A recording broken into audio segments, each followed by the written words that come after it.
O whalofatu ma whatalofatu I le mai moa mai foi sa moa le nei tūlau le aso. Ia, mai atu maunga te tele se e pa ia maunga iti, pa ia sa moa iona tūlanga whalupe, ia wasi o tātou tunu iona tūlanga pa ia malu masani. Pa ia whaletale lei ma malu whale atunu utaina nei foi malu whale malo. Whaftai le atua ua tau wata o tau fiafi le nei foi aso, tātou nu lei tūlai whale nei foi Aso Lulu. Whia ngai whaiva mtiute mga luenga ua mawaile avanoa. O le tātou por kalame whaasoro lava le nei, o le taimi o le teitai o le malo. Ia male au Tusitala a le tātou atano. Whatalofa atua le ngang whaaloalo. I lau mai mo mai, po whea lava o mo mai ene i whaasisilanga. Ia vi ia le atua e teritonu sa manuia me uma i le nei aso. Ai me se foi whaiva alo whirima, whatalofa atua I le malu maulungo sa mo nei ai me se atunu mamao. Whatalofa whapitoa atu foi e tātou ainga ia wō mai masani. Malanga mai a siasi maisi o tātou atunu. Po a lava ia tūlanga o le awhio mai ai, po wharawelave, maliu, ai po iponga as whanau whatasinga whale ainga ia welcome back home. Di ia le atua o nila o lau tāua tātou te whiloa. Ia ia o tātou por kalame masani le nei. Whatalofa atua i pa ia malu maulunga o tātou au Tusitala, televisa whasalalau. Ai mai se le ala leo whasalalau o le tātou malo. Tātou Savali, ma le tātou Press Secretario, ai pēr le tu AP. Tātou TV Iva, ia ma le tātou FM. Whatalofa atuai. O le so, le whatoa mai alfono ka peneta. Whai ai fo inisio whai unga tusai ma fontanga al kātou ka peneta I Aso Lulu uma. O le vai aso, ia ma ua whatulanga inisio mta upu ua whai ai whai unga. Ele le fontanga I le so, ia ua tātou moni mau whatasi le wha umai o le whatautonga. O le whiriwhiri alo ia le fionga ia maunga President, ia e avea malo I sili le tātou malo. Le so sa wha mautu inai whenga wha vai, ina ia o ngā tūsam fufuanga le tātou malo. O lo ia uma, o lo o wha o ngai le taimiri nei mta ngā luenga wha la putonga le malo. O iei whataltana noanga pasi alo ia I le so. Ngā lue whatasi ai I ar komisio lo whenga luenga le malo. Maleta maita I lo ia sili. E tau a veina o lati o tiute I to tonu o lo ia sili. Wa mai ana whatulanga le tusi to tongi. O lo ua tā pena I ai lo viso le lo ia sili. Ina ia si tia maua lunga. Le tūlanga o ai inga to tongi whenga whawai. Ma whamanuianga o so se lo ia e tue urufale I te tonu o le tātou OFISA lo ia sili. O mai ta wina tasi le nei tu lau lava. Ma tā upu tuli tangata. E refi e whainga lua ngai sesi lo OFISA le lo ia sili. Ona o to tongi sa whatulanga. Hei tā iwa ieli tari tonunga e ama le mau tutu o le tātou kapeneta. Ua tatau o na whaia si tanga e siri atu. Nā ilo le mea le sa whainga lua ngai whafolo ia I te tonu o mtanga lua ngai whalapo tonga le malo. Le sola. Asi alo ia le pu le ave I whafolo mta upu e tera no whatasi iai ia le fionga le lo ia sili. Malo ia uma lea e whafo mtanga lua ngai whalapo tonga le malo. Ma le OFISA o le tangata whainga luenga le malo e soal pule I rea wala e toe whaafo I umai au unanga nei I lalo le lo ia sili. Ina ia mawhai o na whaatino. Ma le ato o toa mai e le leinga luenga whaalo ia. La tau te whautua ina le OFISA o le lo ia sili. O le whautuanga lava le nā I le malo ato Samoa. Lona lua ua pasia alo ia le tasi tesi ma le iwa miliona. Fitu afe rua se lau fitu tasi. I taui mo a inga uma ma tangata taito tasi. Sa whale anga ina alato meto tino I le ngalu vo le na oso whafose. Ia perila se rusuiva lufu lima. O le ua tau nui tutonu o le kapeneta le aia inga. E whaatupe ai le tūlanga le tasi le miliona iwa se lau fitu afe. Mo le taui mo I tu malo umana afia. Pei tai mai tau al kapeneta e te tau na mai le lipoti ato toa ina iaua I eise I tu malo e misi. Ma o lea na toe whautua inai le mtanga luenga puna ofa na tula e toe tu ina mai se ripoti alo ia e wha umai. Ne wha taratara noanga o le mta upu nei. A ripoti na mai ia tasi te si maleiva miliona fitu afe. E tailenga tutusa le mta upu nei ma le mta upu le sa tau wha so ai tupe 10 miliona. Mo le tu malo sa fata masiumu. Ona le tu langa i le whamanuianga mo tangata anu uma. I tu malo sa fata tasi ma sa fata lua masiumu. Ina ia ta oto le angatonu le itua inga vaenga. Lo ngā ioi fo i le tanga luenga o lo ua whaatula i ai le pulenga ato le tato komiti whaapitoa le mo le vaenga le nā. Whapena fo i la le tūlanga le tā upure nei, lau pasia le tūlanga lo i le kapeneta, tino i tupe pe ono whaiatu tasi te si maliiva fitu afe. Le so fo ina pasia lo i le kapeneta le tūlanga o le amata na whaatino ino le ngā luenga o le sitanga o te tongi. Ale au whai ngā luenga uma ale malo. Manatu kapeneta o le amatanga le nei o le nei no fo inga o le la savadi le 5 ono masina. E te tau ona ta pena le ngā luenga va i mamao, ngā luenga lautele, mana ngā luenga ato toa, ina ia ngafa tau li maina le tūlanga o te tongi mo le au whai ngā luenga uma ale malo. O uma na tātia iai le ioenga lo ia ka peneta i le so e olo lato e ta pena mai. Awai le tasi sei tūtino le malo. Tau na afia uma, tangata uma le whamoe moe nei. I le tūlanga fo i lautele o na tasi nei manu lauti sa tera noa e whai ngā malo alo loma le whai ngā balota. Ia wane to e se te tongi a mate la loifo le ono tāna i le tūla. O le la wa mate na tapena leisi whai ngā whaavaile nei. Sa tapena mai lava i le amatanga i le mea na fola ina ma tautino le tulu. Tātou tongi a mata i le tauna i lalo le ono tāna. Ai olo whai pēr le whiutana inga le teimile nei o le vai fo i le pāle nina ona o le private sector. O le fo i whitu una i ma whai tal noanga a o le mta upuna pāsia lo ia le so. Pāsia le amata o le whaatara noina. Pe ona iai ia e lei lava se tangata whai ngā luenga le malo e le manatu i sitanga. Po mai, tēni tau soifua, whai aonga, leo, tā whai unga luenga ma tā whai o ese. Tangata whai ngā luenga tongi aso, tangata whai ngā luenga i tono rapa pitonga le malo ma me uma. O laua avele i oenga le kapeneta i le so, ta pena mai, na mai loleo li poti le me whetu na i eile au whai ngā luenga ale malo i tūranga lautele. O le so foi ia na pasia lo ia kapeneta le 10 miliona te simale 5 o le one government grant o le famarianga le nei mo a onga uma lava al tatu watino po a onga lotu po a onga kalesia po a onga le malo po a onga at tala po tonga tu moti me uma ua pasia le 10 miliona te simale 5 e whaanganga mo me uma lava pe ona iere pol kalame sa masani ona whaasolo i tausanga uma. Le sa mawali tali ona le lava sa tu fesiri fo inisi o tatu Tusitala. Ona onisi o a onga o lo iaimana onga tu mau. O le ua talia lo ia i le sol tulanga lautele mo le wha moe lea. Pau lava le whetuna ingo le ua whai.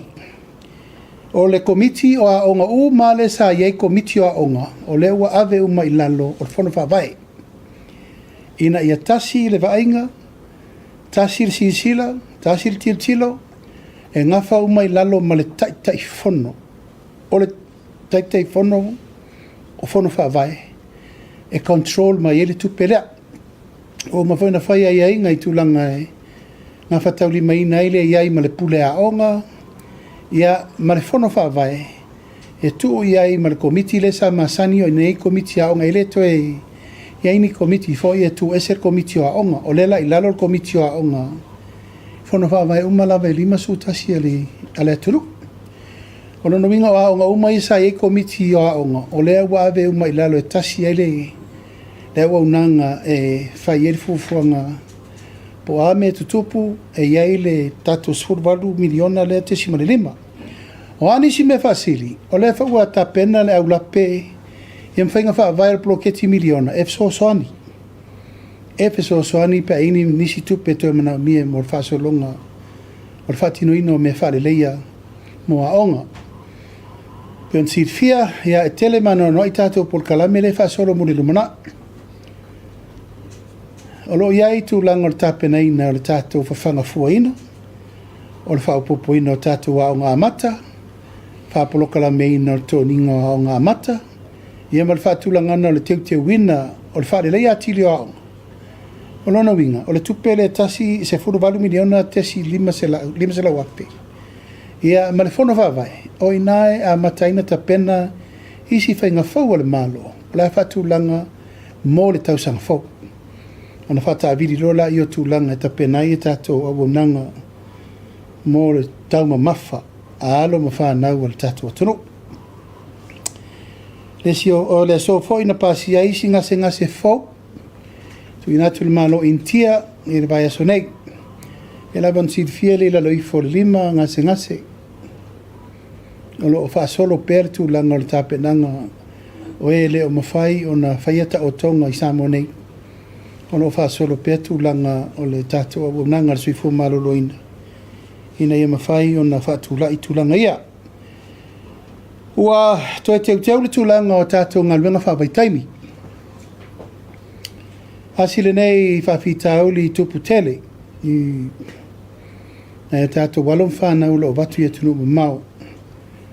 Ia, o lo ua piki nisi o tato liaison officers. So soani New Zealand, Australia. O na ua whatupu tele ina pēr le tulanga o tato walom whanau a winatu whafo. A ua whatatia i fo i manisi o teu ngā whenga wha vai. O no neilei tū.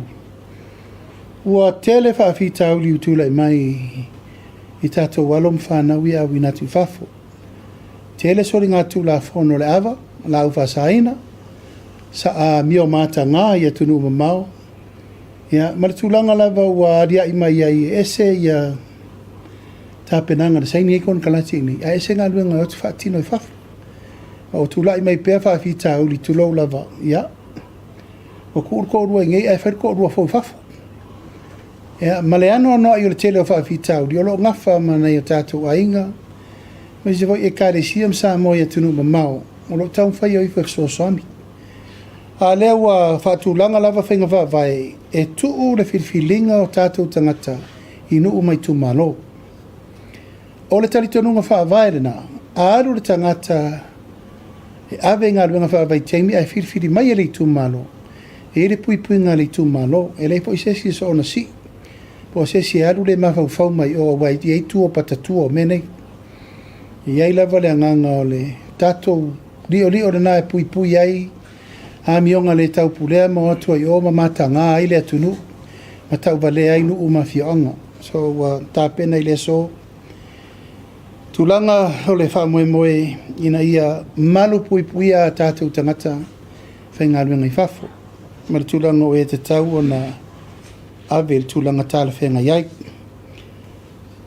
Ua ta pena le tātou whainga pālota lai titi. Aso Lulu fitu.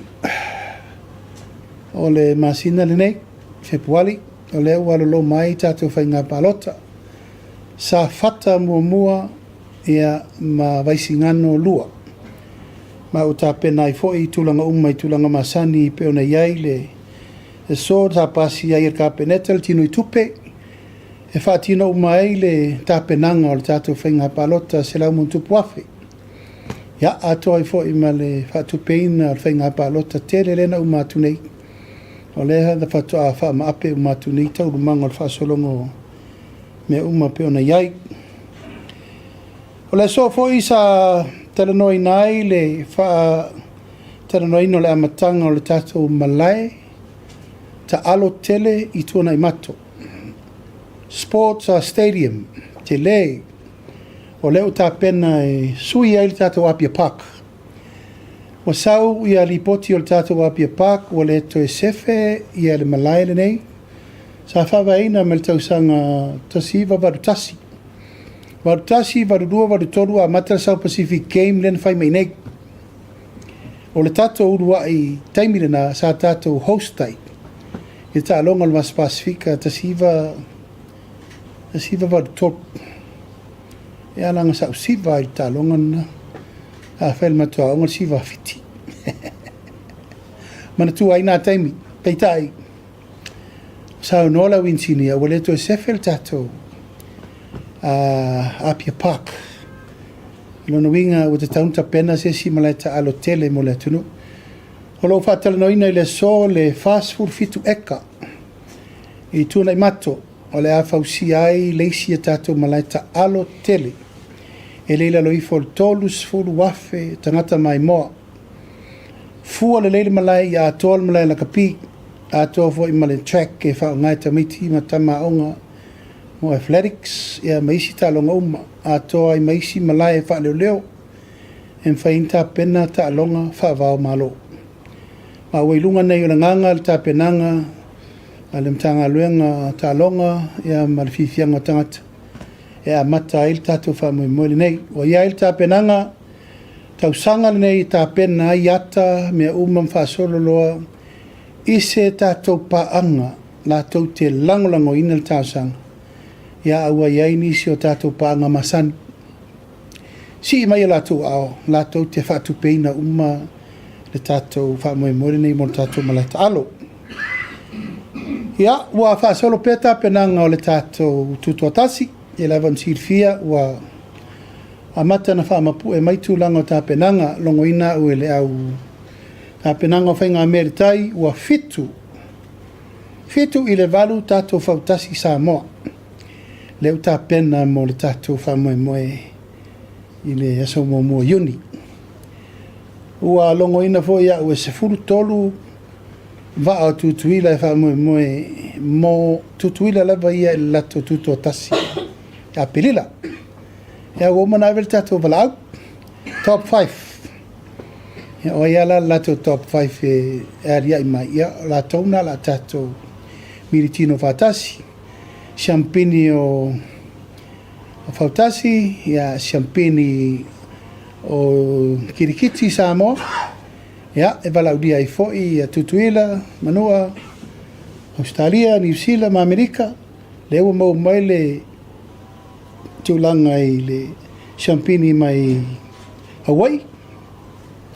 Tala le vanoa e valau whaalo atu wale, fio mai mitala mai au le tātou liki kirikiki sa mo le fo fatu langa 7 samarisi ya mai si fo i ta longa ta loa wa umana ta pena i el tatu fa moi moi ai wa a mata ta pena ngal tulanga masani e fo wa mai ta watu wa talo fontanga la pese uma sa mo lo la lampa pa au ya tunu mau ya la nganga ya ma wala la tu sa ya manu va inisio tatu o fai pese wa leva na pese ile tunu yaso lo so tai male fionga i le fo isa taua velta le ni musika i New Zealand fionga ya Billy Yellow o ia na lo fatera noa le tulanga e mai tatou tamawhana uma ia mai la tau lo ierto mai ato toi tulanga o metau pesenga o le mataupu muli o le mataupu le tapenanga lava o le tatou ploketi 2 miliona au tala marfa lalo. Ia, ona iai nisi o whaasalaunga o leo wa ngina i le ea. O mai taui nai wa mau ese ia le finangalo sa avatu le tātou malo. Ia manisi fa o finangalo o nisi o itu malo sa o mai mato Feiloa'a. Pita au ngafa se tala i le itu malo whaasale le anga numela lua. Pa ia fo ia wale itu malo i ona tulanga whalupe.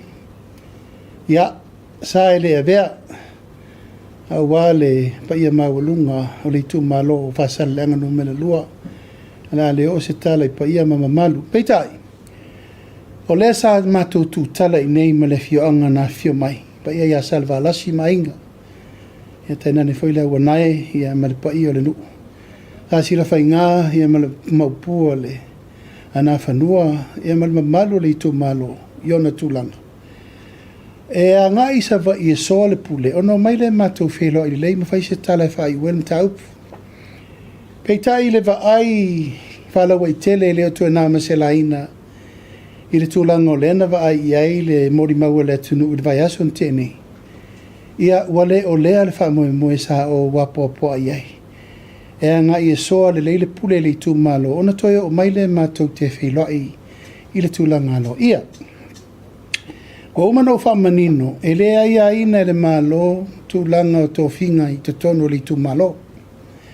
Ao ai inga i whainga wha vai ma me le ufata vale atu le malo, maali lia i tū malo, ia longo sa ia lana o whainga wha vai ia le whainga malo whitwhiria.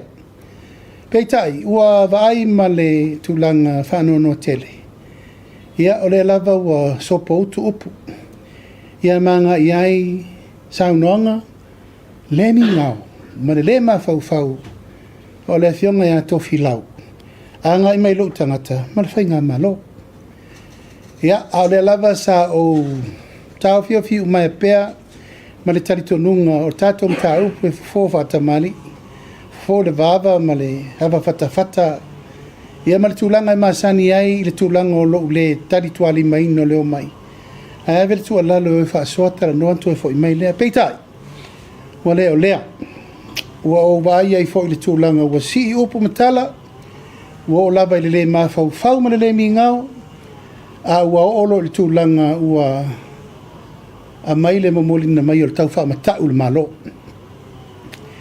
Ua maea o no utu inatu le neimta upu i lumor ka peneta, ia ma whai ngā whanoi nai le so. O le a whai le whainga wha vai le malo, o ai lava le tu malo, la tau te leta li aina whainga wha vai mai a ingo lewa a vatu le malo. Ia na maari lielo leo i tu malo, e le aise wha manianga mo i tu malo ia.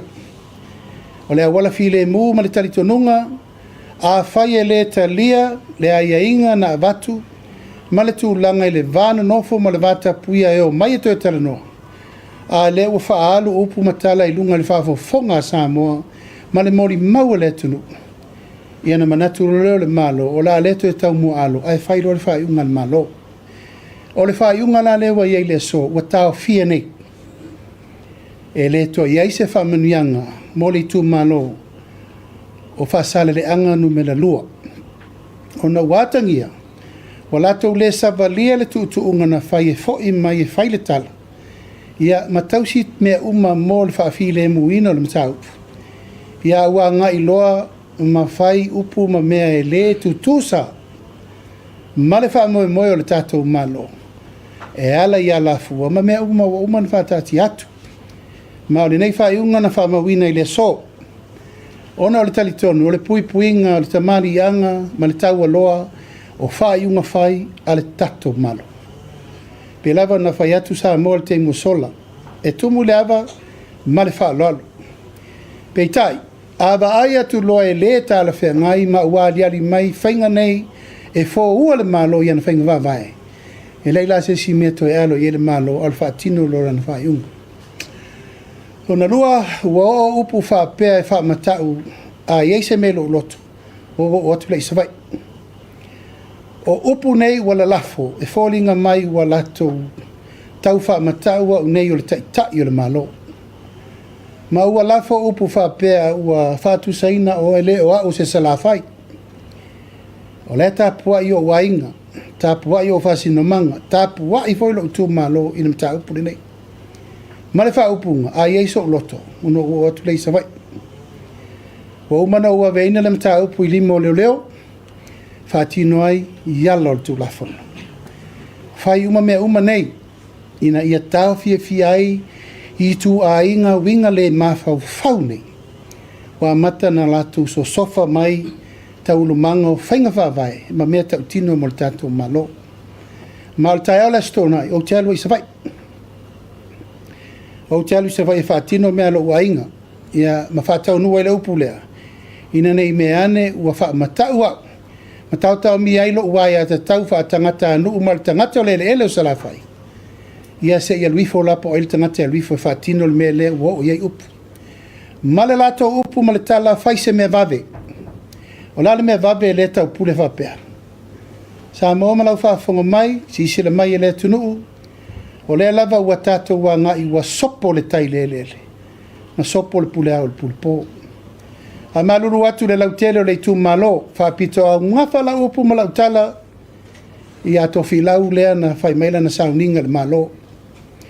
E le na o la uli le na lafo i le upu lea o le taitai o le malo Samoa. Ma e te tau na avatu le upu tautino ma le upu le taimile nei. Ia liu walo maila o le ala tapena atu me uma e tuu whaatasi ai le so whaupunga le mi ngao ma whaupunga so na lafo. Ma whaupunga e ata ngia ai le tō whau tawhea ma le tō whau sola. Aisea talu lo tau muli i tū langa whaaporkiki ma mea ngai mai ai le vevesi o le tātou watunu. Ai le mawai se tasi mo le tātou watunu ato ai ala i le taun whai atu le tātou malo. Ia, o le whaasisi langa lea. O le whaatulangana fo i lam tāupuri nei, o a nisi fuafuanga o i lātou o loa ngai mai, e le talia le poloketi le malo, i sesi tu malo, o le tūlanga le lao iai. O ai tu malo lātou te talia whainga whaavai le malo, ma lātou talia le tūlanga o lewa avatu e marui ai tu malo, whaile nā mo lātou. O ai voi nisi o i tu malo, wa mori mawina lātou te ena whainga whaavai le malo ma le whamanianga. E lea whaina solo muri mai le malo o la o tau iai lātou o lo o tau pipi iai mo tau taria lātou whautuanga. Po le tua ngai, po tu la epa po ai, a ngai la iai. E vi whaini manuia o lo tau tu malo. Pe a whai, e tau te le talia le whamoe moe, o le anava atu o le tātou malo, mo le manuia lau tele o le tātou watunu atoa. Ia, o nei mta upu na, whamaluru atu whaisa moe lau whaafongo mai, o manatu e le tauna o toi alo le ato le lau. Wa sopo le tai le ele, ma sopo le pule au le pule po, o ai le whainga malo. O le whainga malo wa umana tusia au i eisa moa. Lo tangata e vea ma taitai. Tolu sfuru no fō le Palemia. Furisia i ai le pule a Samoa na mai peitai. Le wau tau vai tu leinga ma saunoanga ma upu na tala na whai tai le fono wha o loa taua le na whai. E le ma whai la ona ona fono whai wha tai tai o le malo. Ai meise le tūlanga o le tausinga o le mamalu ma le taua loa o whai unga whai a le tātou malo. Ia, la whatu la ia le tātou au Tusitala le aso ma fufuanga fo o mta upu o watu. Ina ia tai le tātou whaasoi mta upu fia mamla matiri. Sa no lo fionga tai le tunu. Lau a matatu ia le mata upu le na tumuri ia lo sa noanga ia whaasale le anga lua.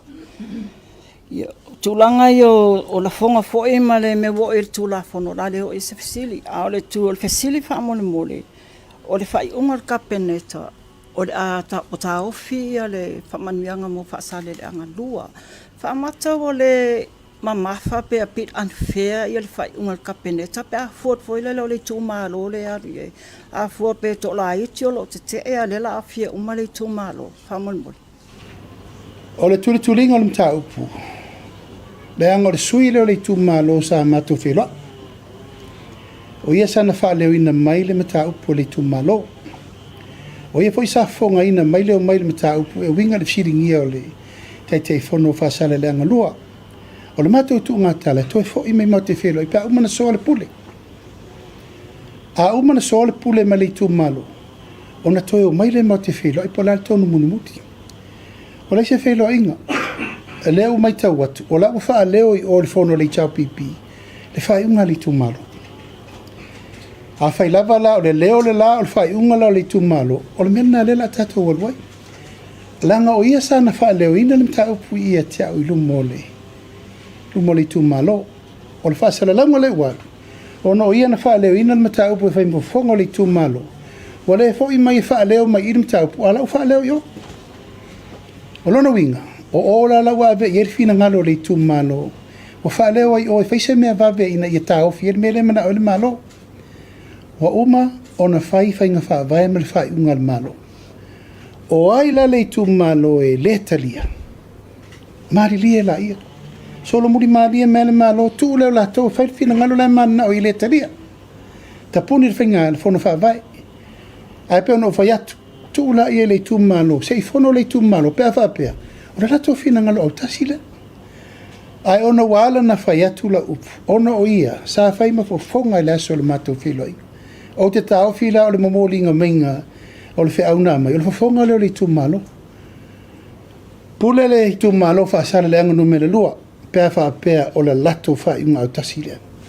A lau o la fōi o lau whaafhonga mai le tu malo. Ia manino le lei. Po o le lato whainga lea. Le ana whawhonga ina ele. E tofi lak. O le pasilonga le lua whaamole mole, o le tasi maleiwa miliona leo whaamatu umai mo a fioanga ia na fia i le kamai tsunami fo ile na oso a whaamole mole lua fionga. O le ale e fia ia nuu olo a fia i lalo le seeleni nei. A e po le ase fuafuanga le vai ino le seeleni nei mo a fioanga ia na fia.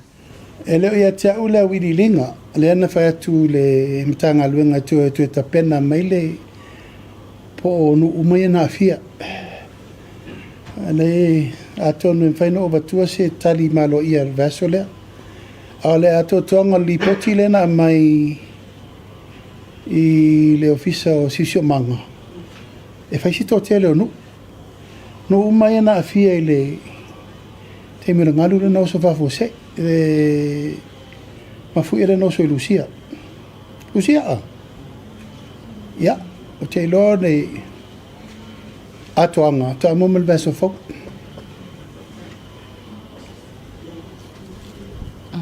So I fo manuia la o fionga le taitai o le atunu.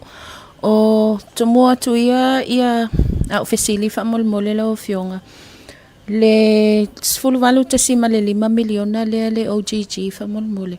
Po le ale fa taatianga o le tuftufanga o tupeia mo a onga taitasi. Po le mea i tu watu le la vai fono fa vai. Ina ia Ole ploketi e tu maua i le ofisa wa onga. Pau al pulenga o le la sifi whenga vai le atoanga o le roll outinga. Au le vai vaenga, sau me le ofisa wa onga. E le sifia ato me le funding i o i le fono wha vai. E mai o io halanga tupe i e lua. 2 miliona sau me ntanga luengo tinamta mai ta. Se fulu baltesi ma le 2 miliona e tu maula lo a onga. Ona e le tauna mix le taimi fai o kika ma accounts. E na li poti ala i o le fonfa vai e ntanga luengo tinamta mai tai. Ai li poti le one government grant i lo fisa a onga. E leise me sui e tele se ivana ngā lava pulenga. Langa lesa i eiri me foi lesa fai komiti a onga. E o le tele i o le pisa lena pisa nei.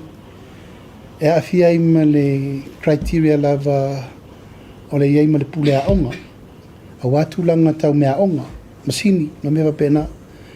Whainga o maintenance, masini, ma mewa ma whaale lei o tulou lava. Whaale le taua, wainu, ma mewa pena, ia. O la ua whatu langa i lalo ia tasi le pulenga. Por vate ta ingolo tu malo. Matua i le a ngala o whaale a onga. A ele ima whai le one government grant. Na whaale lei. Na matou wha alua le tupe fast food wafe. O le matou fono vavai. Na toi me whai into e te tala le matou au. So le maula, e te tauna ngā lue wha tasi le one government grant. Ma le fono vavai, ta pena isi me mo le rumana. O le ala ta pena whale ai. O whe ta pena mai. E ta pena mai i le fono vavai. Ta pena i puspuni nei fitui o ngā umpus aisa. Pa inu. E le ta pena mai i.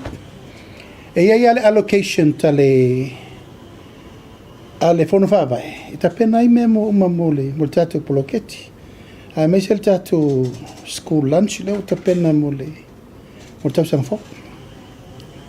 Whaftai lau fionga, au tato iai pele i le mta upule ia onga whamole lava lau fionga. E o le tūlanga le mta upule fia whafsili atu whamole po le meo tu mau lava ia le whainga whaavai fo i lea sa whatatia mai e a onga fua ia whanaua onga ia onga tūlanga lua. Ta sirana meo le sina me lo whatatia whainga whaavai fauda. Ma tual teimi le nao i whai komiti au. O komiti whai si charges whapopo. Te iau whai le stala. Whai sua ngā tupe. Whai fundraising. Ai wha ngai komiti a onga, ele o aia ia le malo. I tūlanga e whai ini extra fundraising mota maiti. Le lau whatulanga mai le whainga whaavai fōua le malo. E leto iai nisi mea e se atu nei lole. Nea le whainga whaavai le watu. A leo tātou vaini. O orta i se lau le masola stala isi komiki. E le te tau na whai al mena. A na ala na whai al mena. O whai lava e komiti o ngā la tau whainga so e tupe ma la tau mea. Ai whati e tia ilungo tamaiti. O mea uma mole lumana. I le la tulo lava e whafoe uma mai il fonu whaavai. E la tu ngā mea lea a wene i to iai ni le stala. Ewa, ole lola po la leo ngol kala lea o ngā fuka maiki. Ona o leo whai lava e pūre lava ko miki o ngā mana la kou le skala. E re te tau. Ewa wol mele sa whai e whai aso whai a onga. Whawhanga ma lea le mau mea ngā sa whai. E la whai lako mkuka, whai le lako whale ai. O mai leo parents committee. O mai e kenge kuai makama kuai. Hoi whakuka o kou whangau maalo makamaiki ia alko ngu. Ia, mele whaasoro aku whaika ko nursery e whaifola au ainga. Wala au whamata kausanga a koa le plan ele mea. Ia wakul kaiminga, lava mea ano, lava mea inai, lava mea tapena, ipe no whai atu. Ere kau ki reko e kau ua koe lau, mingi mea mai wafa. Whai le supo esi, whai le sua whai, whai le tau folo, whai le wha ausi, whai wha papa, whai pankeki. O mea laen, na tātou soifua maola mai. Ai la kōri whaisa i mingi, ia amai aisa, amai lole, amai sukalaki. E ngā lea makan ko urungi whoka maki.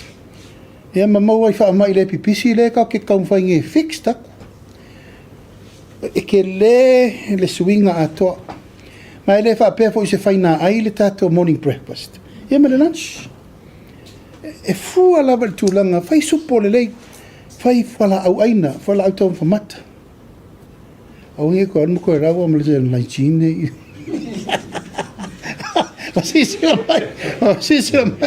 Wasisira mai, yasi maa boka ma mea ia. Uiro sisira i oro malangi. Koe ngā mere kau kako vai, kako a boka, kako yasi ma mo mea umai. E mawhai ai o na tau ma mawhata maiti. I mea tātou te maua. Ai tu iara nei mea apu moli. Ia. Pura le tangata ia ilana sila malana wawai. Alfa moi mona. Fa mo le mta upu lava lea. Le la wa manino ia le vaenga le wa manino au fala tulanga le e le te tawana tongi ia ni tongi fa popo ia o nga fanau. A fa pela e fa mautu fa nga fa vai ia. Fa fela tulanga fa te inga le tausanga fa le o ngal nei wa lu kota mua. E ia isi o nga o lewa a matauna tongi pilia o nga fanau. O ese sila la o fionga foi le a mai a whai na toi reimburse. A o malo le fesilia tu ai wha mole la o fionga. Whainga wha vai leo tapena e tauna final umal vai so folk.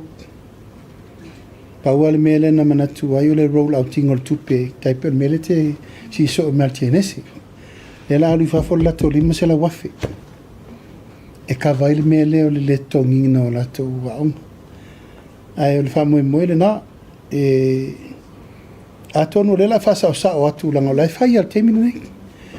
A alu lo whainga wha vai whafua tapu le mele o le toi whainga nisi le stala o lai wha upu le skala. Ai se uma whainga umela le skala la ula ia. Ia olona winga, la tau lonta tau tiro le awale launga tasi ai. Wai fia kuata, wha kuata le tau sanga. A tonu te ua le sao whanga al kuata momua. Al kuata lona lua, e kaunga o kul kuata lona lua. Ia, wale to ise me whapena to tupu. Fionga, le lawa whamanino ia tūlanga le ia senese. O tūlanga le ia o ngā voia mo whanawe ia whianga tū maul soifua. Hataita inga whia malama e whapia fuilo tu tamwhai. E a ngā ila tau i lalo whono whaavai po le mea whaamatu usao ia ila tau pulasa. Ia o mai whaamatu usao. Antua fo ia o ngā le whakasa ma le o ngā le metotisi. E ave sao lava ili tupe o no lai lalo o kalesia. E o la ia o ngā iaimana o ngā tūmau.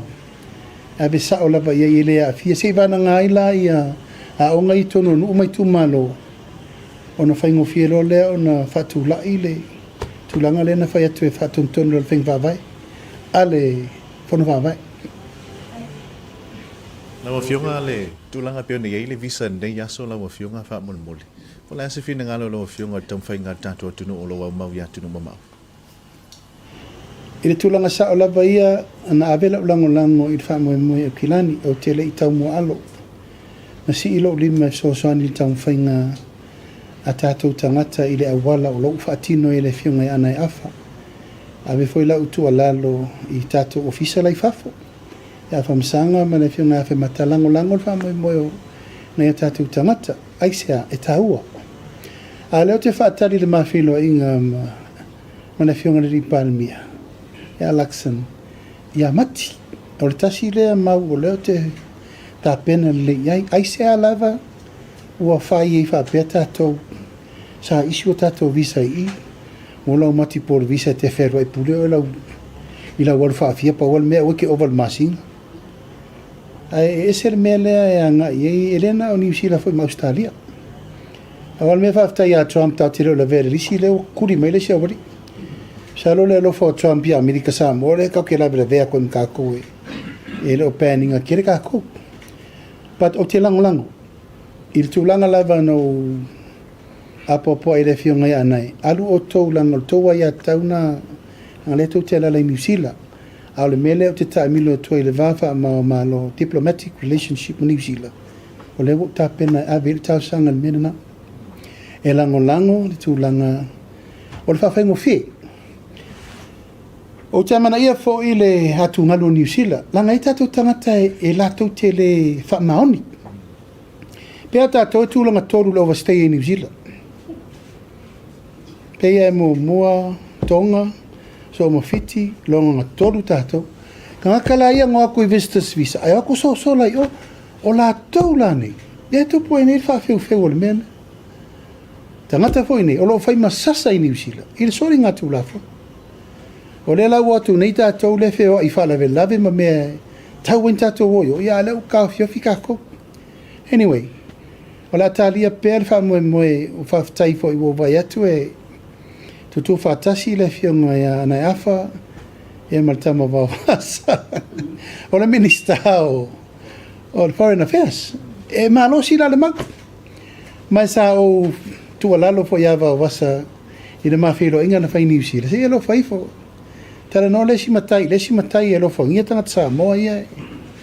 E sata li alo ia, mai o te whawhetai a Winston Peters. O la angala la mua, ngō vai atu fo i ana publicity ma mesa a whai ia, la sa ku mesko inga ia kako. Ia, a taru si ia. A o au ia malwha moe wo ta pena e. A veri tatou mau sosani ai mo le Feiloā'Iga lero loma ni a mati.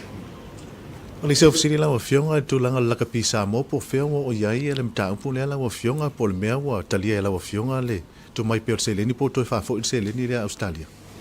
Ia, o le lo loma le fio mai e le install vai fafo. Australia na longo mai a. O le minister tonu ala na le ma te Feiloa i le mele e tupu. O umana ave le whaasisilanga le tunu i le me tu e le malo i le tatou la kapi. E le ai se si o tātou e le a lofa le tātou le tapi. So se sa moa pe ali i pe tamaitai o le tātou le a tālonga e se repele mo tātou peita. E ele me te tauna whai le lavana o tā ua. O whea le ua o i le tātou la kapi. O whea le levo le ua o i le tātou la tapi. Tai tō fitu, su lima, awa tama, awa teine. Wa tātou ua o le maua lalo. Sa tātou le ma whauwhauina. O le maua lalo le la tātou o. Ia tātou na tātou. Tātou taunu unga pito i siri na matau tia o whai unga. Tātou malo le World Cup. Tātou malo isi me upeita. E leo le leile tau a veino le pulenga. Visa i tupe. Leilo loa tupe. Tuturi tamata alo. Tuturi coaches. E le leile tu langa le tau a veino le ingoa le tātou au. Ia. O leo alu lava u whātua maisi i tālonga fau. Mona Pasifika, e foi lo loma mai si uniform. A fel tato manusama. O le lana ofa mai Australia le tupe le fa pes 4 milion na Australia. tausanga, 50 miliona i le tausanga. O se tupe te le tele. Au o mai la Australia, o mai le malo, te direct sa o le malo. Pe mai, le malo, saini le malo, ona mai le tupe. O loo fai te ngal te mini, e saini le malo, ona avele i o. O fetu e le malo le pui pui, ngama le vai ngol tupele. O le tau te vai te mini, o lele o tu langa le leile pulenga i me tau tupe. A fai la e wha manino mai Australia, a fai e pulea le malo, o le wha sosoina le tupe. O talia. A e te taula, o na wha awasenga le pulenga e avele tupe. E o vamere miliona lata lu miliona le tupe le avele malo i tau sangompo. O le result o tato mo. Fai fai le tonu. O le pulenga, wa umana fai sa o lava upu plestene, fio ngā namula uru sami le ota. Sui le pulenga, o ese umal porkiki lai to tonu o ese. Tu le lakapi ia i latou o esa ta alo. Ma esa i eilo latou taritununga o latou e fai le leia kalonga lakapi. Le lai fatat, toa tatou le saini, toa tatou le saini. Ono le whanau nau tainga, a saini le malo, wa iei le ato toa wa le lei le pulenga o le lakapi fai. Le lai fio mai le minister al vai fafo, ma te Feiloā'Iga nei. O ma voina avela o tusi a Australia. A fai le a fia le limo le malo e control le tupelea, na tō wole ave sa o le lakapi. A fa le tonu, it's your fault. A le mele a papa tue le malo, a saini le malo, ia mautino e pui le reputation o le malo, o le sa le leile me ave le tupe. Le lai ta ati el temi nei. O mai foi le tō tele o e sa whaiaonga, tamata alo. Ia sa vea fo i ma CEO e liuni lakapi, whaari melo lato ngau le mali, whau se o tau, tonu wana e taun tau oe. Ia whalongo lai ta pena lato tusi ave, i le pulenga le maave le World Rugby. O ina e whai mele tonu mautu. Sili lau a fionga, whamalmole tūlanga pēna iei nisi o pine whailonga mo i lato ua loa lato tautua mo tātua tunu. Lea sa whaasirisi lato e lau a fionga i tu sai mau penga ta whailangi. Pēna whai ona whailoa whalau i tele lau a fionga lea tūlanga. O lea ua whiri le komiti whapitoa. O le komiti whapitoa te whaunele fionga a kia piko po ia mo sese. Le fionga ia pali i Hansol i Sale Longa. Ea mana fionga ia li lua mai Sale Longa. O la tauna lela a filia ia suafa o le pa ia malma malu o le tātou atanu. O la tau e tauna a birfa aloalo. Mai o le tua lalo lana ave, o le aso le whaile tātou melea. La tātou titilo i se tātou National Day. Tātou te mana tua o mai i lātou mortu tō tasi. Tu lau lava. Lātou umana amataina le tūlanga o le matimatina po laranga luenga sa whaina mafuai o na tātou tu tō tasi. La waki mā moe, asiata, na mula ulu, tanga loa, tuilangi, i inga. Ia ma vai whanua nei tō ina le langa mausopu. E whai i el tūlanga ro, e momori ni e lātou pale, ma mai sui o lātou a inga e, ave e le pine tau loa, e tātou te mana tua le lātou ngā luenga sāwha. Le lai whapea e whai le tātou tūwhanga pine tau alorena, i le solo, o tātou tū tō tasi. E whai e le whamana tūna, tū lau lava, nai tō si whian me le tā tia o mai tama ainga. Tama sese tu me le li whano, tamasese tu me le whano mali e toa ma tā awha lelang o mau i Morino. Ia, la e fo ia i lesi whanua mali o tamasese i le pea. Ia, ma mōli, mali toa mōli lai o tangata umane. O lo uwha moe moe le tātou komiti le, ave i whalo longa leso le. A mai taule nei fia tau sanga, Ansett Day. Ka ko le lalo le waki ave umaya. Ke ufunga na uka ngor ka wakasi mar ka walu lalang. Mele la di liu tato, it's a national day. Mo tato tangata tawalo asala to wasaina le. Fa mo mo le nei. E o lo ta pena foi wa uma na Feiloā'Iga te fono o Whaleata mo mua. AFIOGA ia manu le leua POLATA'IVAO tausaga iai e o ifo lato i tumalo toe fau le nei falo le mau i pei o fōlinga sa iai e whaonga e whai mapoloketi e le tumalo e toe whaatūlai ai le falo le mau i lunga o le whaavaela i e temi mai tasi nā le lalo le tātou polkalame o le fua e o le le tātou malo e te tala lo i e whale le nape a uman toe whau o pine wha maunena o le tātou manatua o le tātou tuatasi e matau tia le tala whaasoro pito nai nā e ui ana leise whale a o le whaavaela e o sa pa i tonu le atunu o sa fi nau wai o tātou matua i le wali iango mai mai whaf ai mai sa New Zealand o mai whapango tāna e tātou tāna ta abe i se pānia no nofu sa ei mua o i e ta avao i le ala o ronomi e re te taun tātou whaangalo ngā luenga mai o le ato angale nā le pele na sao no mai le pine tau waloa o le wha maoninga le nā o le whātū lai o le tātou wamana ia o le tautua nei o tātou mātua na tapena ina le tātou tutuatasi Sili moni la AFIOGA ia e tafa afiala o fina ngalo e tūlanga peona i Daily Newspaper o le Samoa Observer la AFIOGA e toi whaatanga ina i whaatasinga nei e whapea fo iso se whapotputonga le malo ia la Observer le pen e iei se taimi le leilang o le va ia tufo e le o fua se tapu muli nei a le whata whae e atu le loia siri a sau whamatalanga o le tapena loia siri aru i fitir fontanga mai sala po petoma ele se me va pena tere lopo fele mamma solo toi whamatalanga ele sa ola lava e fai mai lava le tau whasi se mal fai tu au la o mana fata tia le la fua o mo foi na fai unga mal fai unga lava na la tatu o ya fa pea fa man mona lo AFIOGA tuli lo are tatou la kapi man tatou tupele au mai me Australia o ye se timeline fule le tau ina saini ele malo le tupele pele ai te lol ma fuanga na le malanga mai ai le ministale o Foreign Affairs tala no ma o ma foi no fai ile hai komsina Australia le nei e ma to te felongo na ipea o te le mana o e misi fa manuanga pa wale me ta pena loto I fale o Samoa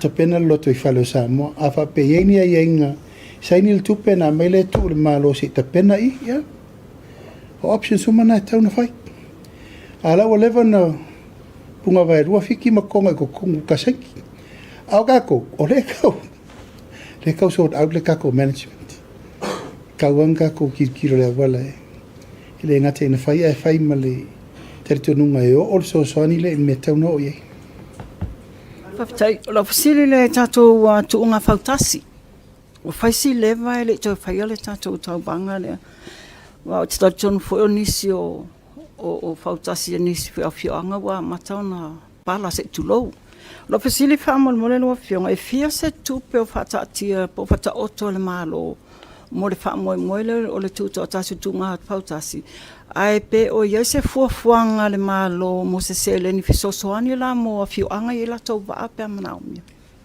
o la e fa solo le teminena luenga al committee na fono le committee la son fu fa meina le fa fautasi ai to o mar komsina ia te ona na fi wa fitu fautasi ma le si fa mtelanga o lo fa popo pe fautasi o le mela baia ona o le to e fai le malo me tau na fai o le fai tu unga I tau sanga uma o le ki ai fa pe le fa ngata male mai o lo wa ave le tulanga o le fautuanga e le to e misi le lima tau sanga no fo inga al fa tu le tu sa mo tasi e ma tu unga o le la wa mata al tato tu atasi mo ne o tolu waso e tolu waso tolu tu unga Ona vai tu fai mo tatou tu unga tatou la vai mai ma tatou vai fitu eu ta pena fai tatou tu e no mai volo tu tuila ia lango la to va mo va update tu ya tatou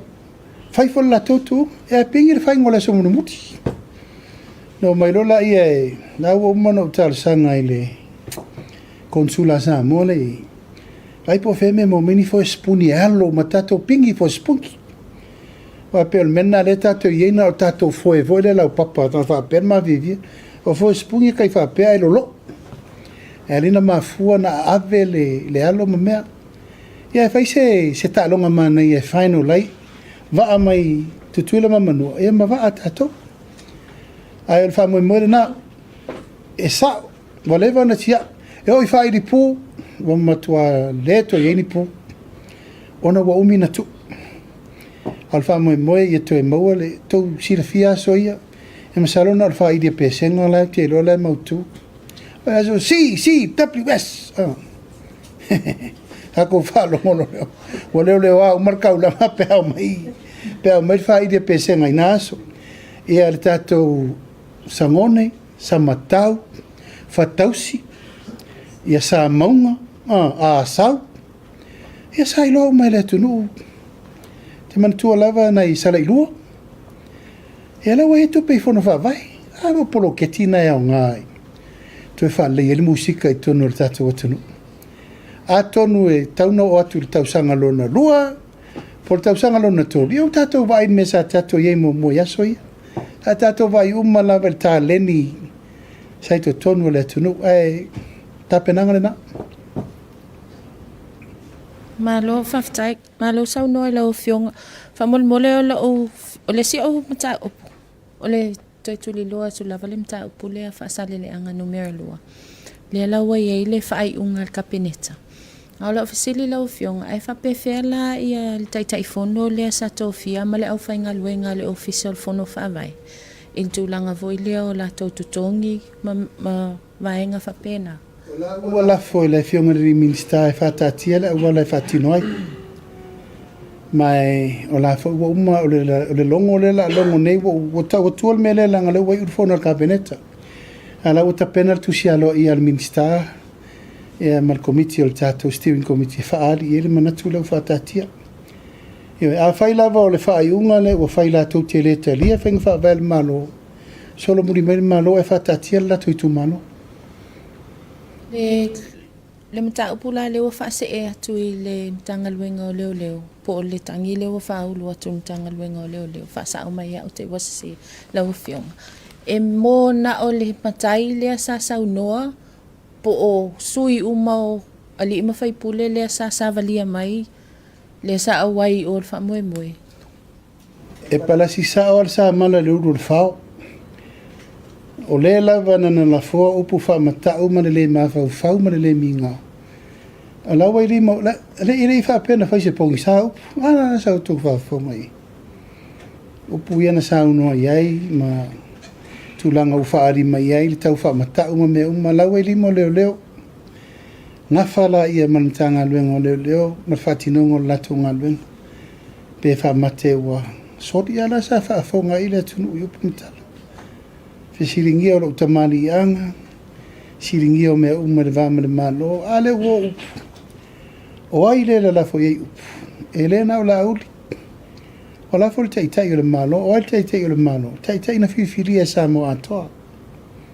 o le pui ngala a fa inga pana o masani al mero le ma va mai le ma va a wala to fe siringia le pule le wa vatu le malo fa ton wa ti na e mo tu malo ya la wala foi limo li tu malo a wal mele te mana e fa sao ele ai se sina te tau fia lo tu la isa vai tanga le ufa mele upule ai so lo tono la tu le sa vai ya la wala sa vai to sul va sul la stona se fai la porta na te rifo tau fia sa vai tanga upule mi ngao ma upule ma fa nei tau on fa sao al fa salanga e pa uton wal tanga te na fai lo a faila nana foi le tumano po la to fufuanga e fai tangatai wa lela tau mai le manuia le tumano fa le tonu le manuia le tumano taru la tangate to tasi pa fa pe lona lava le na fina ngalo po le tumano le a wala fai ai pa si tonu wale foi ni la palapa Hello fionga atato yaila il mtanga luenga leo Ia o le fasili tutuloa whamolmole lau fionga po wa taunu umai ia le reporti fo i lea o le asa whaatino i leo mai New Zealand. I tono le anu whale al mtanga luenga o leo whamolmole. Ele i taunu mai leo le whaatali mo le masin folk. A le whapea mai ele to whale o leo whainga luenga whaatasi ma le mtanga luenga i tūtino e sosani mo le whaalautele ina tu mai ma le anga waa. Sa whapea le masina le nei. Aolo iei nisi o whatulangana o lo tāpena mai ei. A le awhea ngai ma Australia le teimi nei. Australia le inei whasolo atoa. Lo lato ngafa foi ma le tāpena ngole ano whale o me umolo tupu. Ia, a me se foi whaavela vele na tupu nei. Ai lo whatat, lo talia. O le whai ungal vai aso na te anei sa whaatino ai ia au lape fo ia la fio anga o le au waa. O nal tūlanga lava lea i le tawhie se au fuala au mala au whaasaina. Ia lea fo ina ia inga sa whaasala sala tupi. O le fsili la lau fionga. O le asa u sila i le tūla i mai o no uma fio anga e mai se fo i o i tū malo e la lango ia le tau mawhainga fo i al malo e mai se o le mtanga luenga o leo. E tasi le nā nganga moni ana mana o e whait whalau i lo me ia. A wafo i ele te tionunga te lele la lango pule mamaluari in whai pule. Te le i o le sosani e moa mai. A wa e whai fo i le tulafono whale manoa. A tulafono whale no. E la e ele te tionunga e tu upea le tulanga le o pule nga whale nu e le ai aina le malo pule la tau ma la tau tu mazai. Tafi ma le no, whaasala ma le no, au lape le no, o mena le no. Ai whaaleoina le nganga whaafitai o no leo mai tau. Paula le au wala sili atu na whewhe i tangata nei. Le ua watu ma le se laudi masfu tangata le tau fia uta. E no walu nei le aso toa na ilen sau nei no walu te wa ai mo tiutiro po le alto inga fōlinga o lo iei tail to ese, yolo manu mal to ese tanu malala.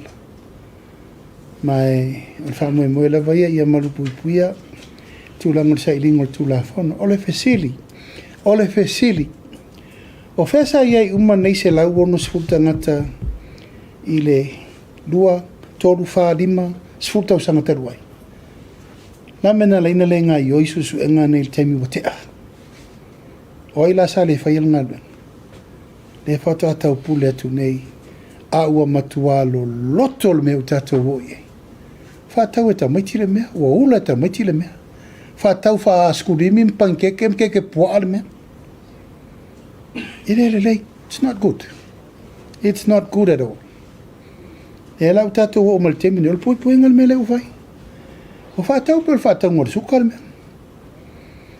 Ia, o le tūlai mai la li in whai pule. Ia, mai se tū malo, o te talia malo o ngang whaalau. Mai mori fo le whaafitai i la tō lo ngā lua le teimine nei le in tau.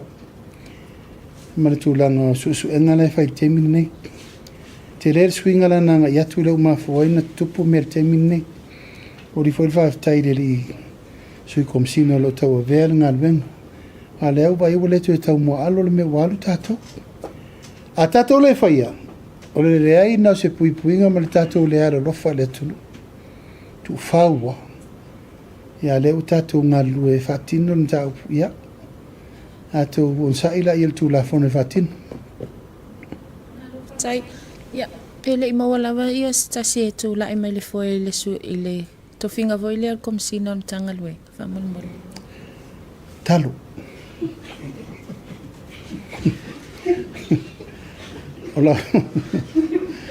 Ola wasi e singa le no walu i whalpuipui. Fatua lau tala lea, ere nā tia. O le ta tia le lafo rua le mana. Pōn tanga luenga, o le awai lua, peto e fo i tas. Leo, whalpuipui. O la walu la le no vai, wa uma lo lima masina nei tau konga fikingo i le main office. Leo tau vai ei leo sau lunga me nei o arrest le au drug dealers matangata ia. Au te le ialu al whalpuipui. Na tupu mai lo le whaala velave le pule le ola al whalpuipui. Ona ulo lea. Tau na wale vai whalpuipui. Le na reina anu le sisinga. Lela bala tau fao fa penel mtau. Pe tasi komisina, pe tau na lua komisina. O ina la le fua yele va il temine.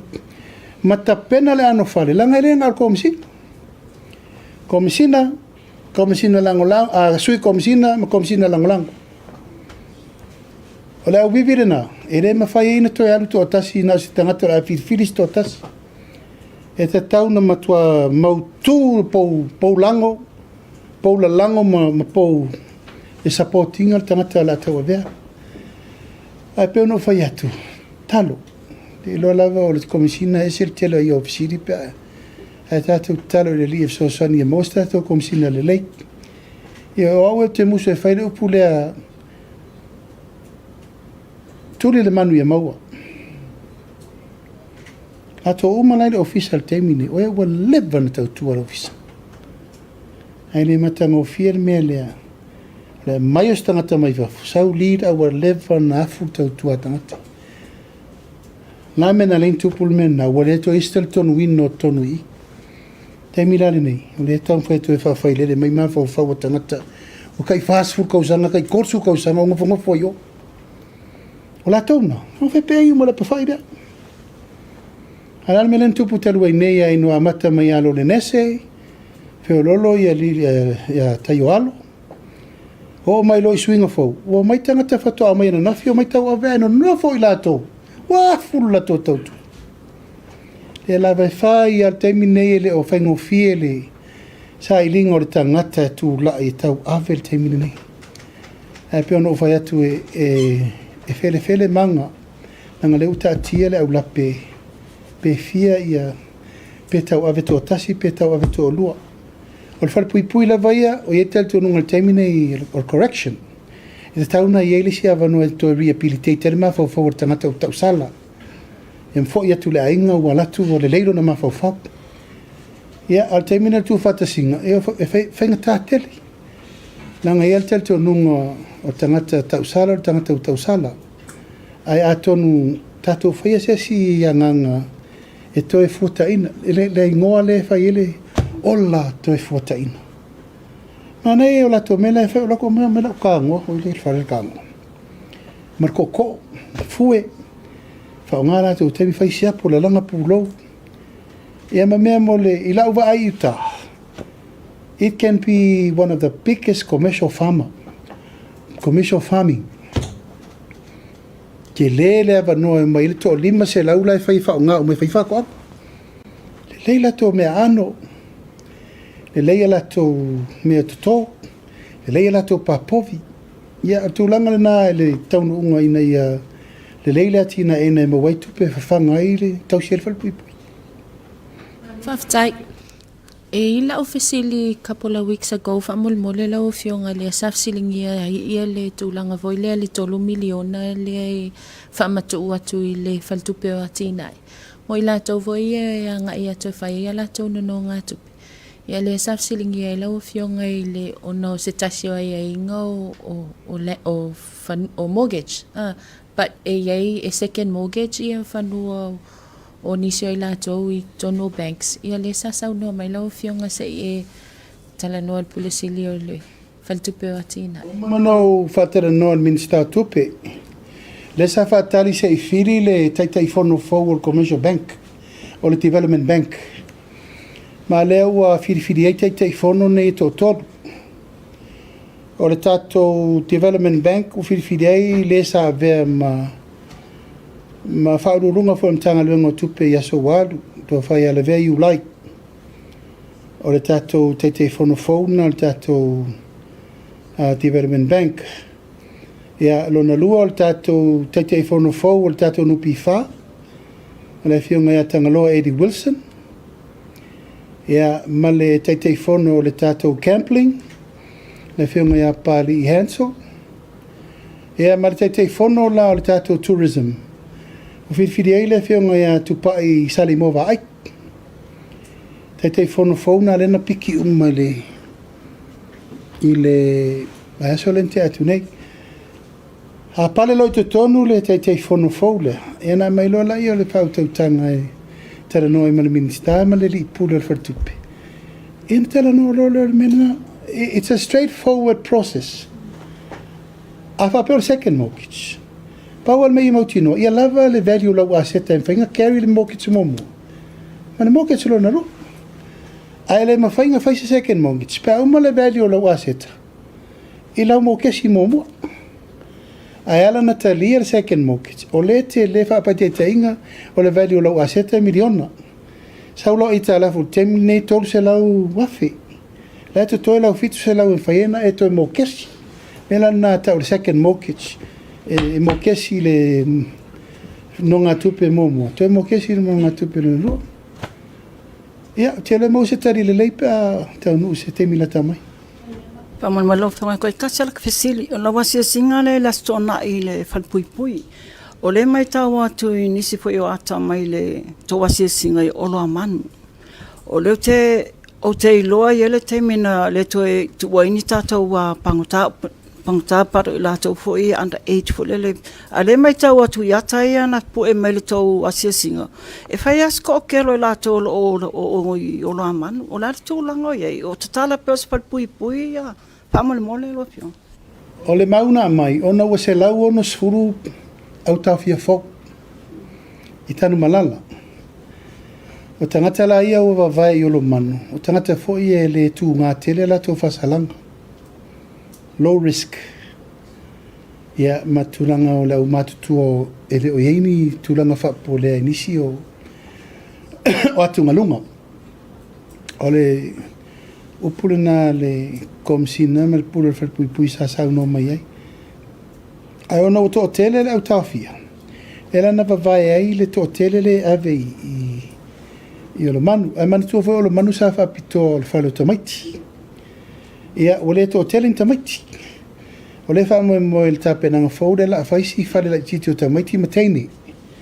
Ona i le tō tele whainu mela o tamaitai ma tamaiti.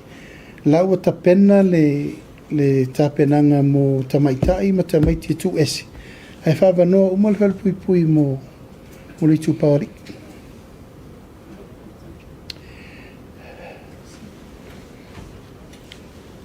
Muli la fionga o le tulanga al fantal malo le al malo lo itua i mul fanua.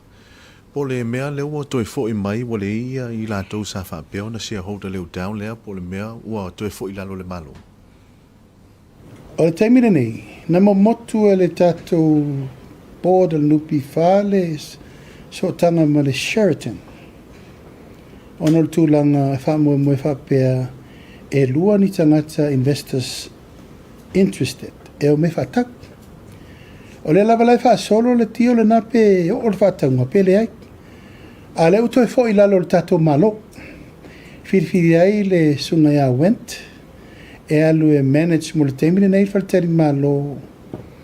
Ina ia wha awa wai pe au whatali e lua ia bits. Ta wharono lai tau pule alfa moe lava ia e te tau lava on whaile awala pito i silin tala whea ngai. O le wha matuu ini tangata o lo lava le latu to mai e tau a vea. Ona ili wha moe o le tele o sea ia tutoe. O sea tangata taito o tasi ma sea le nupi wha. Si dia lalto e wha fo i o wha tau le wha pe tau pule lalo se i wha sao mai au le pule nga valsfuru miliona. I le vasfuru miliona le tau le tau wha tau ai. Le lava le talia ia tau fo ngā tangata na.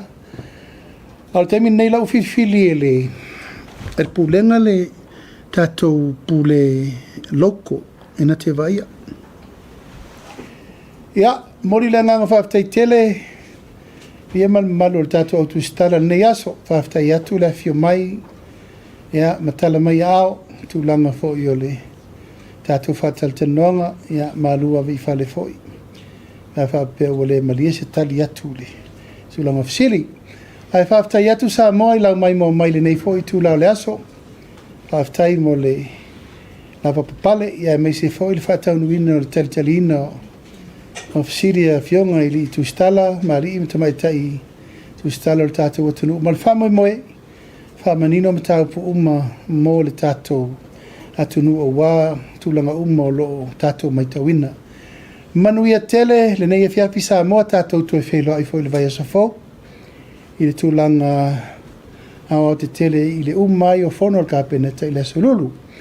Ai nisi o Polkalame whapitoa o te awhiai e ta ua o le soa le pule ma le li Palemia e whasala watu le Fepuari. Polkalame ia ua manatu e le ngata le tātou Polkalame nini. Ai whamanino ai nisi o mta upu umalava fia malamalama isi o tātou o tino i mea lo tula i mai nei teimi. Mea lava o loa ngā i eile ati ina eina, whaatulanga ina o mea uma. O wale manui o si o tātou o tino. A mo nei tula, whaftail mai mo mai, tātou toi Feiloā'Iga, le vai aso o so, aso mo mua, aso i foia mai manuia.